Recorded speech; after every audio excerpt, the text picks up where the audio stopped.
Okay, my name is Ariel, and you can find me at Dezi Ray on Instagram and Ariel Desiree Conley on Facebook. I've basically been working on some music, a lot of writing. I play the piano, play the guitar, I do sound design, all that good stuff. The type of performances that I have done, I have performed for a lot of dignitaries actually, like Harry Belafonte, Monica. I've performed for Angelique Proctor, and you know, I performed for just anybody.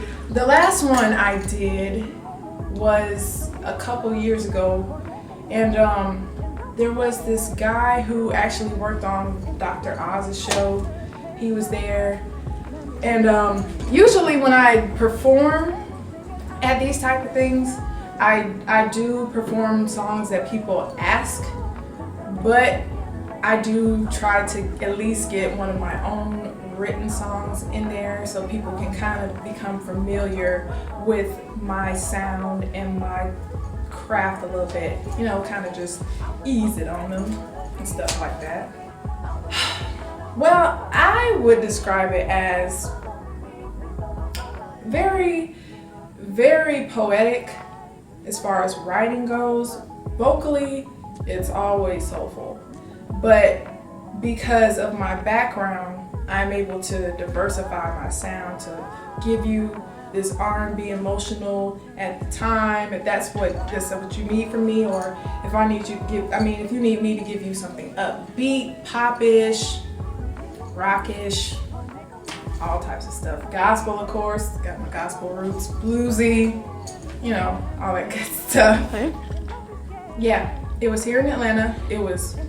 I was actually 7 years old when I started playing the piano.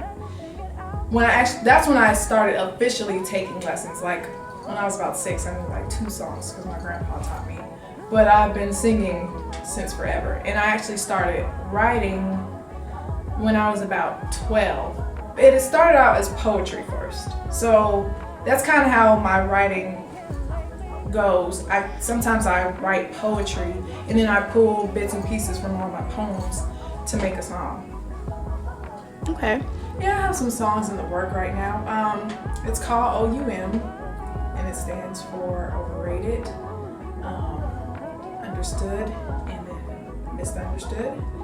And it's a collective work of art. It's like a couple of different things to kind of show my range musically and all that stuff. So right now I'm just taking my time with it, and we're picking and choosing things that would be good to kind of debut me with. So we kind of have a single that I'm probably going with soon here. With? This guy named K2. I have an actual songwriting team. My man, it's me and my partner Casper, and we work together. And you know, I kind of help a little bit on the production side, but basically right now I use different producers, Pretty Girl Feeds. You know, I have a DJ Uno. So that's pretty much my core team so far. I think there's more than one problem. Like, it's no longer about the artistry of making music. At this point, it's just about what can we get out that's hot. What was hot this past summer, nobody's gonna be playing. It's not gonna be requested on the radio. So it's no longer like it used to be back in the 90s, the 80s, 70s, 60s, where stuff was like played consecutively. They actually made classic, timeless music that everybody would want to hear. That's not the case anymore. It's as though it's, like I said, it's just about making a hit song. Well, what can we do to make a #1 song? And they're just trying to stay on top of trends as opposed to being real to themselves and putting a message in their song. Because most of it, they're not really saying anything, and half the time they're all saying the same thing anyway. And I feel like the people want to go back to having real music. They want to go back to buying albums. Like, nobody wants to buy an album. Most of the songs on there, you wouldn't waste your time hearing. First of all, you can go on YouTube, hear it for free. You can go download it for free. And a lot of it is just not worth it. Like, they don't put in any real effort to make to make a really good album.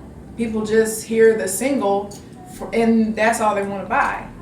Nobody wants to go see these people anymore. Nobody wants to pay to see them. Nobody wants to participate in their musical journeys because it's just not real. It's so mechanically processed. There's just no. Sometimes I can be a homebody, but I love being out in Atlanta because it's so much to feed off of. Like, Atlanta has so many things that you could be involved in or exposed to. So I definitely love to be out and about. Okay. Girl, that's hard. The juke joint. That's downtown. It's when I remember the street, I'm gonna let you know. But it's like it's a restaurant, but they have live music there. Okay. So it's really dope. What kind of music? They had jazz, mostly jazz and some neo soul stuff. Oh. Yes and no, because sometimes I'm just kind of like the way the clubs are. Sometimes I'm looking for something different, because I can't turn up all the time. Sometimes I'm looking for. Did you know that you shed a new skin every 7 years? Completely? Because the cells, your cells are renewing themselves. So when they're coming up to the surface, you completely shed like a snake. That's nasty. Every 7 years. I guess I'll start with my Twitter, because my Twitter and my SoundCloud are the same thing. It's Music Dope Fiend. Twitter @MusicDopeFiend. My Instagram is @Dezi Ray, DEZI_RAI. And on Facebook, it's just Ariel Desiree Conley. The only one. Hey, this is Ariel, and I can sing it a cappella on the ride.